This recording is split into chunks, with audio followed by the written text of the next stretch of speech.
¿Cómo están? Bienvenidos a una nueva edición de nuestro programa En Palabras Simples. Este 9 de agosto se conmemora el Día Internacional de los Pueblos Indígenas y justamente para esto les tengo la siguiente cápsula que pueden revisar a continuación.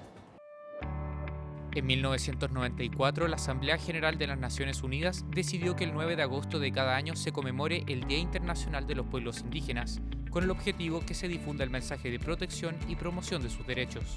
El Poder Judicial de Chile ha ejecutado diversas acciones, entre ellas el protocolo de acceso a la justicia de grupos vulnerables, el servicio de traducción en línea o la elaboración de cartillas en lenguas originarias por parte de la Comisión de Lenguaje Claro. El presidente de la Corte Suprema, Ricardo Blanco, en 2024 dijo que estas comunidades aún enfrentan serios desafíos en el ejercicio de sus derechos ante los tribunales de justicia. Se han identificado la falta de especialización de los operadores de justicia en asuntos culturales y la carencia de asesoría jurídica especializada. Ese es el tema que ahondaremos hoy. Justamente para eso nos acompaña Salvador Millaleo, que él es profesor e investigador del Centro de Derechos Humanos de la Facultad de Derecho de la Universidad de Chile. Profesor, muchas gracias por estar acá con nosotros. Hola Daniela, para mí es un placer y un honor poder estar invitado en este día tan especial. Abogado, partir desde la base, ¿qué es el derecho indígena? Son los sistemas normativos propios de los pueblos indígenas.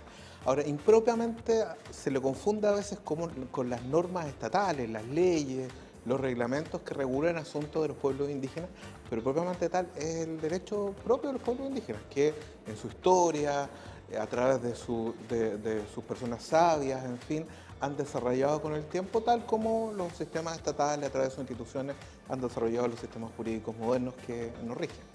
El Poder Judicial ha avanzado en acciones en esta materia. ¿Cuál destacaría usted? Ha avanzado mucho, de partida a través del conocimiento de lo que significa estos sistemas normativos propios de los derechos indígenas, muy de la mano del reconocimiento del derecho internacional, porque fue el derecho internacional el que impulsa a los estados a reconocerlo, el derecho internacional de los derechos humanos, y a partir de allí han ido reconociendo y han ido robusteciendo.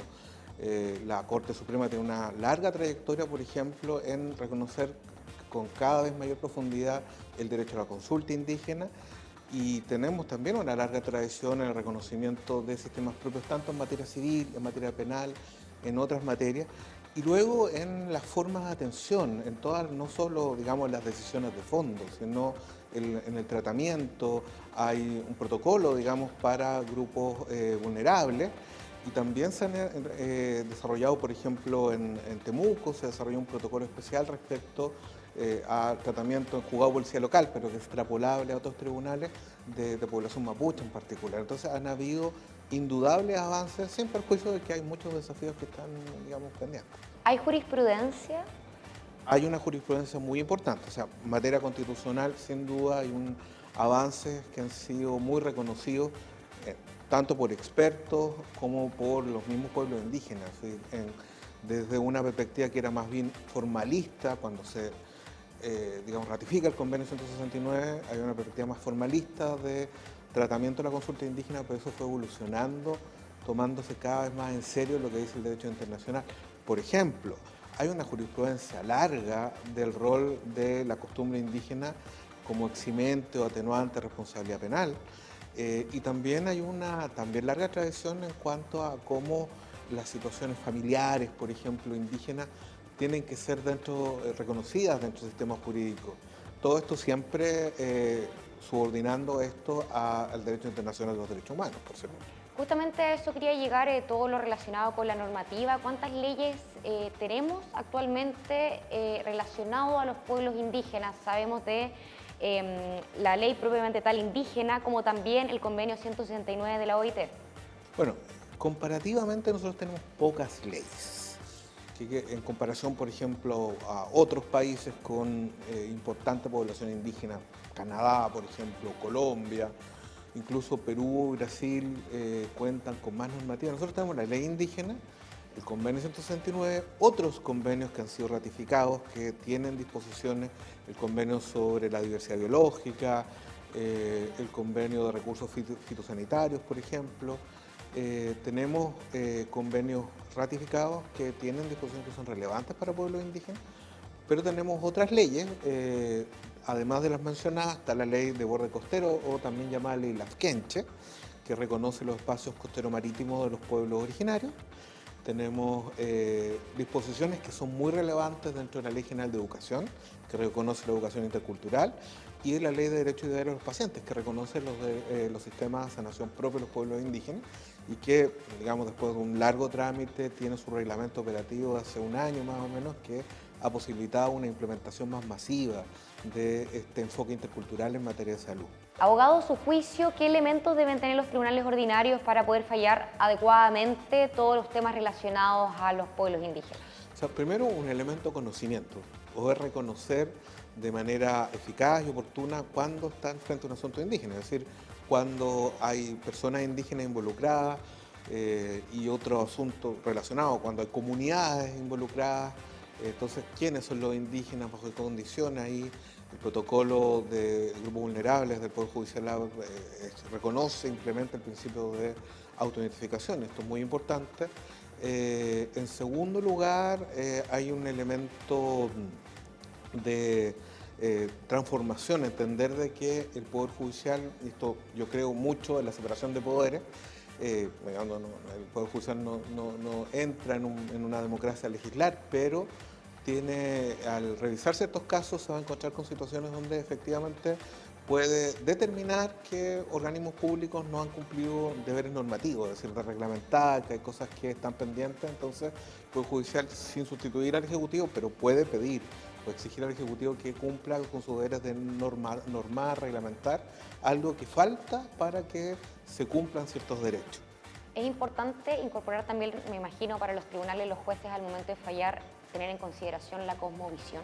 Sí, es obligatorio, desde que es un derecho humano de los pueblos indígenas desarrollar, mantener su propia espiritualidad, su propio pensamiento, sus propios sistemas de creencias, y los tribunales, como todos los órganos del Estado, tienen que respetar eso, y esto significa que tienen que saber identificar esto, lo que no es fácil, por varias razones, o sea, porque son expertos legales formados en escuela de derecho, entonces no tienen por qué saber, ni han sido entrenados los jueces inicialmente, digamos al menos, en reconocer estas cosmovisiones. Entonces, están los sistemas de pericias, digamos, de informes antropológicos que son muy importantes. Entonces, tener un buen sistema al que acudir, tener personas que puedan aportar esto y poder esto acreditarlo de una manera objetiva, es muy importante para poder aplicarlo. O sea, existe un deber de aplicarlo, pero hay que hacerlo con cuidado. A eso mismo quería llegar, usted lo mencionaba al principio de este programa en palabras simples respecto a experiencia comparada, si hacemos derecho comparado. ¿Qué experiencias comparadas de justicia especializada podría citar actualmente respecto a esta materia? Uno puede pensar en dos referentes, Daniel.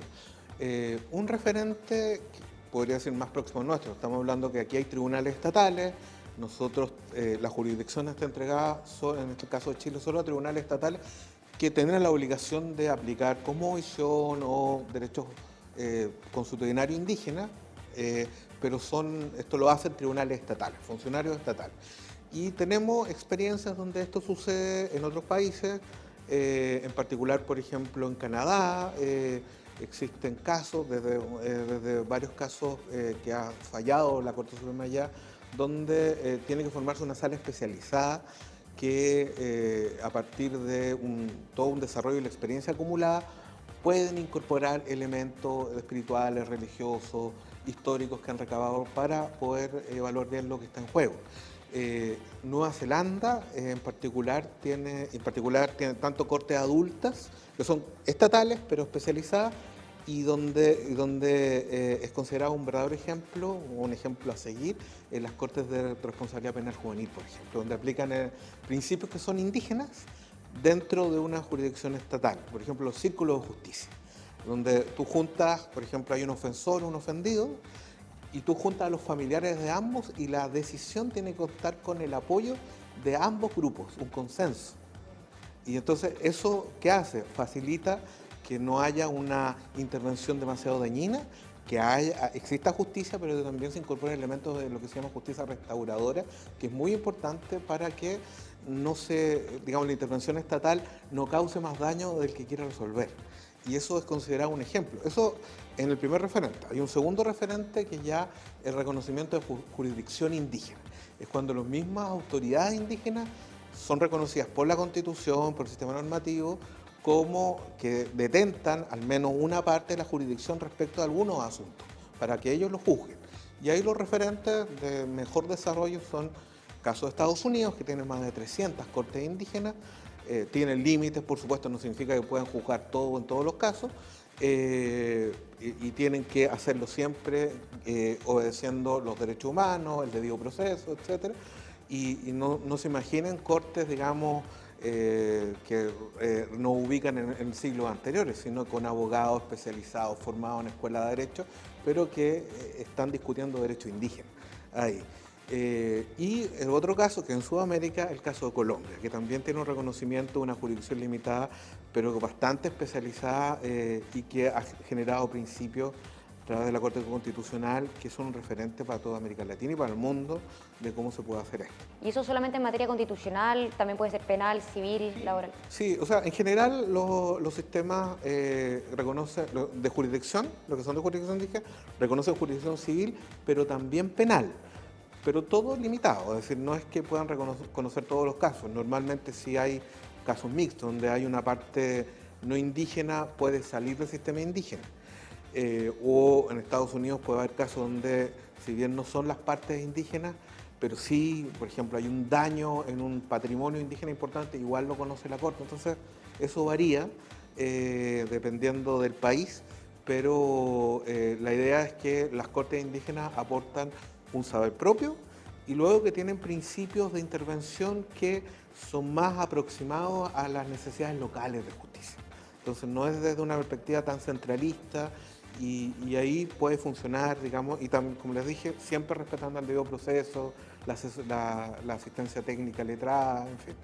Abogado, ya casi llegando al final de nuestro programa, ¿cuáles son los principales desafíos para la protección de los derechos de los pueblos indígenas? Yo creo que para el Poder Judicial, pero para todo el entorno del sistema de justicia. Esto incluye la Academia Judicial, todos los tipos de cortes y también las escuelas de derecho, mejorar el conocimiento. Hay un esfuerzo que se ha hecho, pero esto admite muchas más mejoras. Hay cursos en la Academia Judicial sobre el Convenio 169, pero se sabe poco en Chile sobre, por ejemplo, los sistemas normativos constitucionarios de los pueblos indígenas. En las escuelas de derecho no hay cursos prácticamente sobre esto, no hay personas especialistas que sepan mucho. Se sabe mucho, por ejemplo, de derecho internacional, que obliga a respetar el derecho indígena, pero ¿qué es el derecho indígena? Es algo que se sabe solo fragmentariamente. Entonces, se requiere un esfuerzo que tiene que ser gradual, por cierto. Y en segundo lugar, que ya para el Poder Legislativo, mejorar los marcos normativos. Necesitamos más instrumentos.